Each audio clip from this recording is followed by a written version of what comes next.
What's up and welcome back to another video, guys. Today I'll be answering some of your questions, and we have a lot of very interesting stuff to talk about, from a UCS Super Star Destroyer, Galactic Marine Battle Pack, and some other 2026 LEGO Star Wars leaks and rumors. We have a lot to talk about, so if you're excited, leave a like, and without further ado, let's get right on into this video.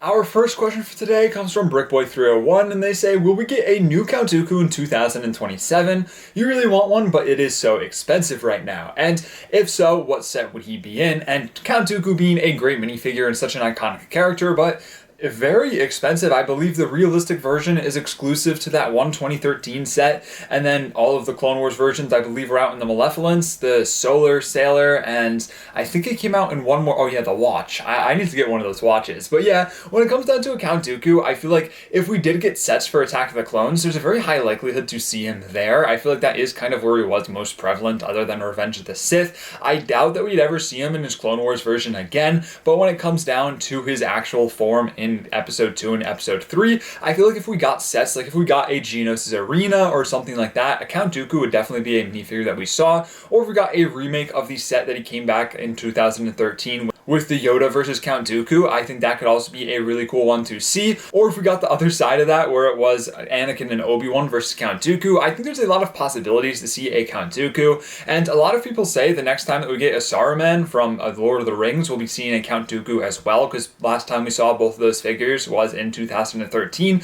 because they do share the same kind of face print, as they do both have Christopher Lee as the actor in both movies, and that could make sense. And if we are getting more Lord of the Rings sets, and if we do end up getting the Saruman, I think LEGO will definitely try and, coincide both of those years so they can just have the head on the print line at the same time. So I think that makes sense. I don't think it's a necessity to see one minifigure or the other, but when it comes down to Count Dooku, I do think that it is a character that we will be seeing at some point very soon in the future. But if you really want to get your hands on one sooner rather than later, then I say buy the older version, because it's just such a great minifigure. Maxoneer says, what are my thoughts on the 2026 January 1st wave, and what is my favorite set? And yeah, we are at a point where, January 1st wave for Star Wars 2026 already pretty much completely leaked out. So I think there are a couple of interesting sets. There's nothing that I'm too crazy about, as I'm not a huge fan of The Mandalorian, but maybe The Mandalorian and Grogu movie will change that. But as of right now, I think my favorite set would have to go to that mini-scale Venator. It's a set that I've wanted to see for a long time, especially after seeing the Acclimator. And I think now getting the mini-scale Venator, it'll be a great display piece. I will definitely be buying it and putting it on my shelf. I don't think the other sets are bad. They're just not incredibly exciting. I'm not super hyped up about them like I have been at some the previous waves. Like when we had the leaks for summer 2025 and we had all that great information, it just doesn't hit the same as, compared to 2026 January 1st. There's not any crazy heavy hitters. I think the Battle Pack sounds pretty cool as well, but I think the Venator takes the cake as my favorite set so far. Now, kind of looping back to what I was briefly talking about, Mr. ThinQ says that too many Mandalorian and Grogu sets, and that they will all come with the same Grogu minifigure that we all already have already. And that was kind of my sentiments in talking about the previous 2026 set wave. So that's why I feel like there isn't much diversity that LEGO can put in all of these different Mandalorian and Grogu sets. And I do understand, it's the first Star Wars movie in a pretty long time, and Grogu just has all that hype around him, even outside of big Star Wars fans. Stuff with Grogu on it sells all the time, so LEGO's obviously going to try and capitalize on that to make as much money as they can. But I do agree with you. I feel like with all of these sets coming out for Mandalorian and Grogu in 2026, LEGO's going to definitely have to do something different to make them all seem a little bit more diversified and not just feel like they're little cheap cash grabs where you get a build and you get Mandalorian and Grogu and just some other random minifigures and stuff like that. So I'm very excited to see what they end up doing, and I feel like it's just going to be a little bit of time before we know what these sets are actually really going to be and what the builds are going to be and stuff, and that's when I can kind of finalize my opinion. LCW Studios says, do I think that since LEGO said that the Fox was not fixed and that it was not a quality control thing to them, do I think that the white torso Fox is going to be like Finch Dallo or the Qui-Gon Jinn? And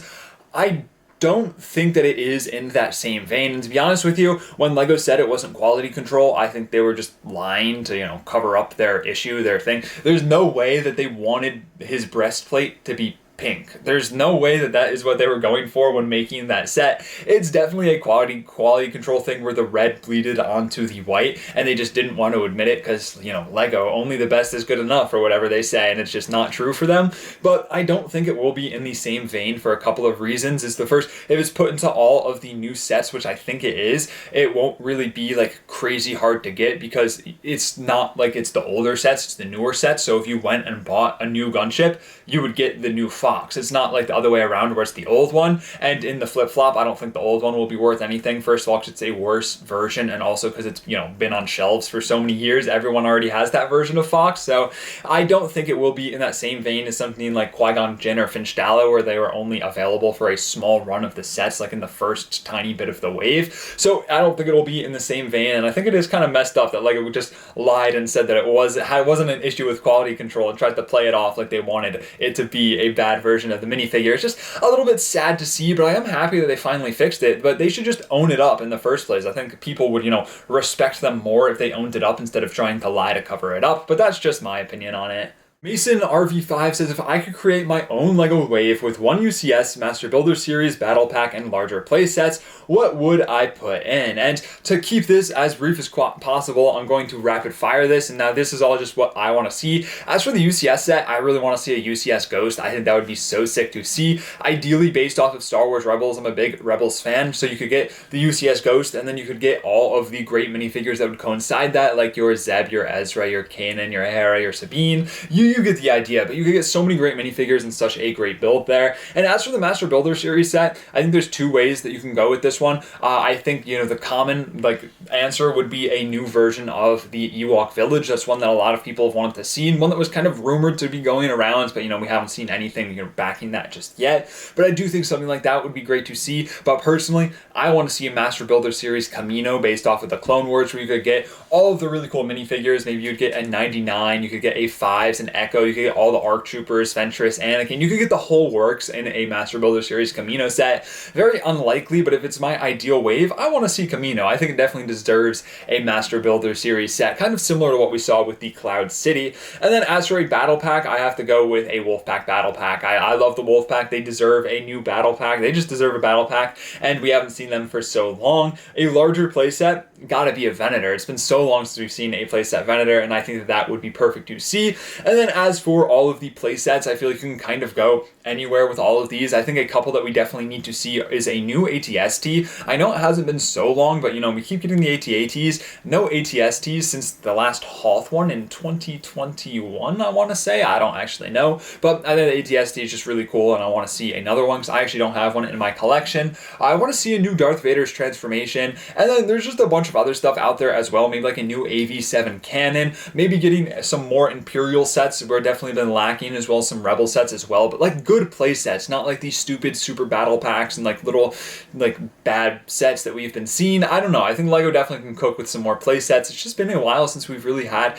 a good tried and true like play set at a smaller price point, because, you know, like the smaller play sets at $50, like that's now the price of a super battle pack, and that's what Lego is opting to do. So it is very sad, but that would be like my ideal wave. There's a lot of sets out there that I think need to be made, so let me know down below in the comments what you want to see Lego make in your ideal wave. Alice asks, will there be a Galactic Marine Battle Pack, or will they at least come out at some other point? And this has been a common question. A lot of people not very happy that they're locked in a $160 turbo tank, especially when the turbo tank is a very controversial set as of right now. But when it comes to the Galactic Marines, I think a battle pack is the obvious answer for what everyone wants to see them appear in, so they're army buildable and also a bit more affordable, because they're like $30 a minifigure right now, which will definitely come down as sales start to happen on the turbo tank. But when it does come to a battle pack, I do think that is one that a lot of people want to see, but it definitely doesn't seem very likely at this point, with, you know, 2026 Clone Battle Pack already being leaked out, and 2027 probably won't be a Galactic Marine Battle Pack, so I'm not really looking likely in the future. But I do think there are two other ways that we could see the Galactic Marines. The first of which is in one of the foil packs, or the paper packs, I guess now. I think that would be a, you know, pretty common way that we see most of these clones that get made. They do appear in those European foil packs later on, so I do think that that is a possibility. possibility. And then secondly, I think there's a high likelihood that we could see it in next year's advent calendar. You know, we always normally seem to get a clone trooper. We actually didn't get one in this advent calendar, I don't think. I think that would have been a perfect inclusion in there, but we didn't see it. But I do think that there is a likelihood to see either the Galactic Marine or Commander Pucara or a 327th clone trooper in the next advent calendar. I feel like any one of those would be, you know, fair game for LEGO to throw in there. So I feel like those are the more two likely than an actual Galactic Marine Battle Pack. As cool as that would be, as much as everyone wants to see it, just when it comes to Galactic Marine Battle Pack, it's definitely a lot less likely than seeing it reintroduced in some other way. Max Renier asks, when is the next mock series? And it's actually going on right now. It's not a traditional mock series that I normally do, like building Ryloth or something like that. I'm doing it in short form. So every day I've been posting a short updating the actual base. I'm going to be building a clone base every day for 30 days, and then I'm blowing it up on day 30. It's going to be a fun one. It's been kind of crazy so far. So if you want to see that, there's a playlist. I'll link it in the description, and you can see we're on day 3 already, or day 4, I guess, when this is coming out. So it's been fun. It's kind of a different way toward doing the actual mock series rather than doing long form content, but I figured it would be a good idea to try out. And then after that, I am going to be building Fallujah at some point. I just have to wait for a couple of things to happen before then, but definitely will be happening at some point in the future. But in the meantime, definitely check out the short series. It's been going pretty well. It's been pretty fun, and I think it's definitely one that you're not going to want to end up missing. Next up, Demi-Tai asking about some leaks, and the first of which is, did I see the buildable General Grievous leak? And I did see it, but unfortunately it is fake. It was just someone, you know, talking, and there's nothing backing that up, unfortunately. As cool as it would be, and as likely as I think it is to see a buildable General Grievous at some point in the future with the vein of getting all of the other buildable droids, it's just not coming in 2026. There's nothing backing that. It's coming from a very unreputable source, just someone talking to get some views, unfortunately. And then as for your second question, as the UCS Star Destroyer leak, once again, I haven't seen it from anyone that I would consider reputable yet, but I have seen it from like a couple of other people as well that other people consider reputable. I don't think it's inherently unlikely. I think that once again, it's kind of like an obvious choice for something to see in the future. I wouldn't get your hopes up though. I don't think that it is as unlikely as General Grievous. General Grievous, 100% not happening. The Star Destroyer, I think, is a bit more likely, but once again, like, it hasn't come from anyone that I would consider reputable yet, so I wouldn't hold your breath. I do think it's more likely to see than the buildable General Grievous, but we'll just have to wait and see, especially when you're this far out and people are trying to predict a year on. That's not really how they work. A lot of information is very skewed at the current moment, so we don't know for sure.